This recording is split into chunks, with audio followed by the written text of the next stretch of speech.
So, 2 pieces NND Marusho Sanke. First of all, we've got a little clip here of the day these fish arrived coming out of the bag.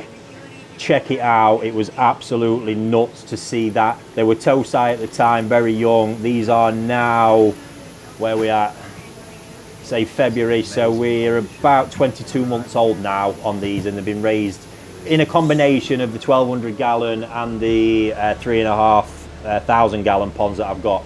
1 male, 1 female. So what we're going to do, we're going to take a look at the male fish first. Super highly attractive pattern on this one. Size wise, it's coming in at 52 cm, absolutely bang in line with how they would be raised at NND in the mud pond. Volume wise, it's right there as well. So what we're going to look at first on this one, to be honest with you, is the pattern. I think it's its absolute most attractive quality. As we look at the pattern, it's highly technical, it's very well balanced. There's Tsubosumi where it's sat on the shoulder, there's Kasane Sumi where it's sat on the Beni as well. And it's just very, very nicely distributed across the whole Beni pattern, and the Beni pattern's also well balanced and distributed on the whole body. The two of them working in absolute harmony. So now we're on to skin quality. We're going to look here at the Kiwa, the Sashi, and actually the quality of the Beni and the Sumi as well.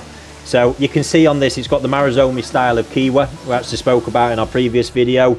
Really, really nice, refined all over the pattern, which is fantastic to see. And the Sashi is a really great depth, very, very light actually across the whole pattern, which is also fantastic to see. When we look at the Beni, it's already got a vivid hue, but what we can see if we get in on the scales is really, really, the pigment is loaded up, so we're going to get a much richer hue of Beni on this over time. It just needs chance for that scale to spread, the pigment to spread in the scale. And the Sumi is still refining, so we'll get to see there's areas where it's still sat down a bit bluey grey. That's all actually progressing through and coming down. I'm just going to show you a couple of edges where it looks a little bit messy at the minute, and it's going to get more refined.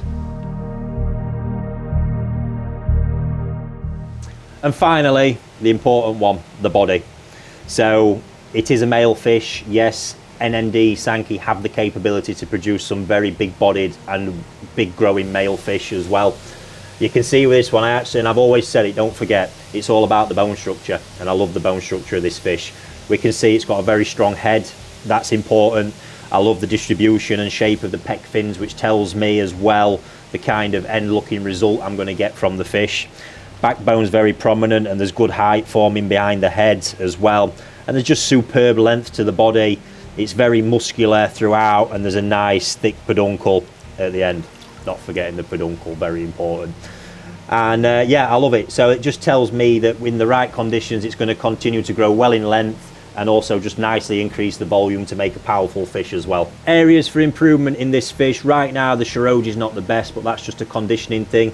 These are still in a growth environment with quite a lot of colour food. That would be very easy to clean up. Even as a male fish, I expect this to reach a high level of shiroji.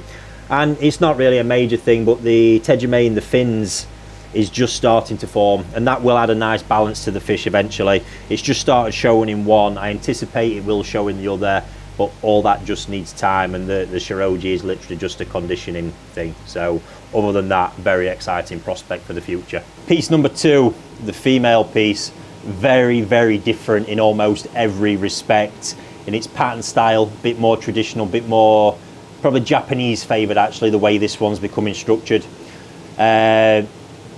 Yeah, body, very, very different as well, especially the head. It's going to have a completely different setup, this one. So let's delve into some of the technicalities of it, and just for reference, I'm going to start with the pattern again and where that's at.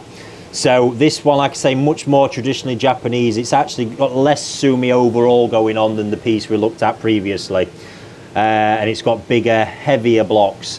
Now that is generally preferred in Japan, but that's mainly because of the refinement. It's actually got a higher Sumi level, quality of Sumi level than the previous fish. Even though that was good, this is a notch up, and we're going to see that later when we look at Kiwa and Sashi and the skin as to why that is. But yeah, what I like is it's just still, we're looking at it, it's very nicely balanced throughout the pattern, with just a little bit less of it, but in bigger blocks, as I say. Styles there really becomes a personal preference, but this style would be favoured more in Japan than the other one. Now, The rest of it, the Beni pattern is still well balanced, but it's just a simple knead and two-step pattern on there.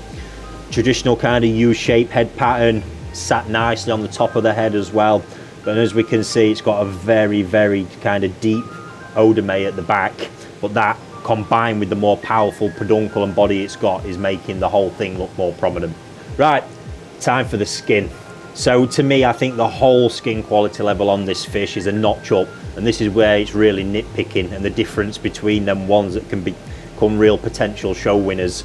Now, it's probably because also it's actually a little bit more developed, so we've got to bear that in mind. There's still a lot of pigment, but it's a lot thicker already, with more pigment to come. However, you can see the overall shine on it all is really fantastic. The Sumi quality, in regards to its shine, it's not its best today. It's slightly overcast with a bit of mucus. But what I'm looking at again is that Kiwa throughout the whole fish. Really, really nicely refined.